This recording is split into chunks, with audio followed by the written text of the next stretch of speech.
All right, Coach. Well, welcome to Ontario. First off, the big question I got to ask you: why did you decide to leave Madison? You're a Madison alumni and come here to Ontario. Well, it's a great opportunity, obviously, with the basketball tradition, and kind of the history behind Ontario basketball starts with Joe Baylog, and the years he put in here. Like I said in past interviews, I think the last time the job was open, Reagan was president. So, kind of too good to pass up for the opportunity. I've always been an admirer from the outside looking in the Ontario school district, schools in general, and their sports and their successes. So me and my wife and family felt it was a good opportunity to jump on, and I was fortunate enough to get the job. When you walk in here to the arena and you look at that name on the court, says Baylog Court, does that humble you, or do you try your best to give it your all for Coach Baylog, knowing that this is the house that he built? I mean, I think a little bit of both. I mean, it humbles you to know that you're a guy following a guy of that stature. But you always want to do the best as a coach, and I feel that at Madison, even at Mansfield Seniors JV coach, I was able to learn under some really good guys there, and it was always told to you got to have proper prior preparation to be successful, and my job is to prepare these kids for games, prepare these kids for life, and and that's not easy work, and I'm prepared for all the hard work that it brings. So you coached in D1 and in the OCC, which has kind of been a gauntlet the last few years. Do you think that's going to help you moving down to a D2 school and now into the MOAC?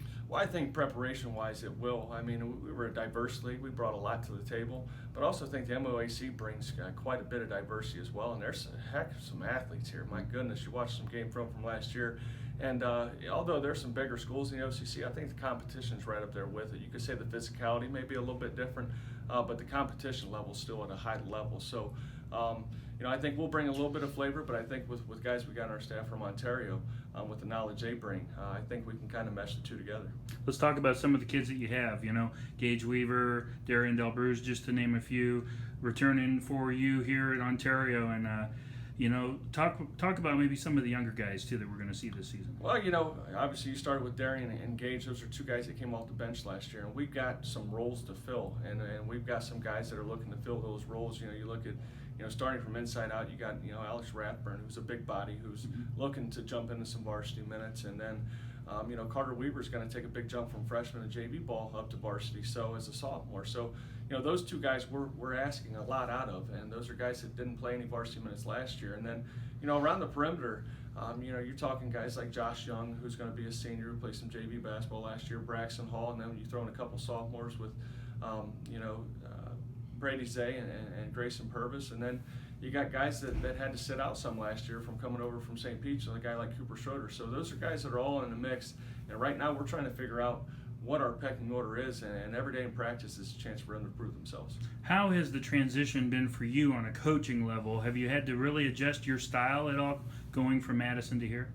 No, I don't think. I think you adjust to the kids and what they're receptive to and whatnot, and it's a little bit different as far as kids, but I've been happy with the way the kids have responded. Things aren't easy right now because everything's brand new to these kids, and they just keep plugging away, and I keep kind of preaching, we're building brick by brick. We're dealing with some experience issues right now, but we're going to fight through, and every day we're going to get better. And then lastly, the league. You mentioned before it's going to be a tough league. Seems like this league is actually up for grabs this year. There's no clear-cut favorite. Kind of talk about that. Well, I think you start with Shelby. With them having the past couple of years of success, and even with me playing them and when I was at Madison for a couple of years, they were just really, really good. And I know they lost their top two, but they bring back a slew of athletes. And then, Marion Harding with a new coach, you can always kind of see the athleticism they bring to the floor. Not only any given night they can knock you off. And then River Valley, they got some kids that can play. And Pleasant was young last year.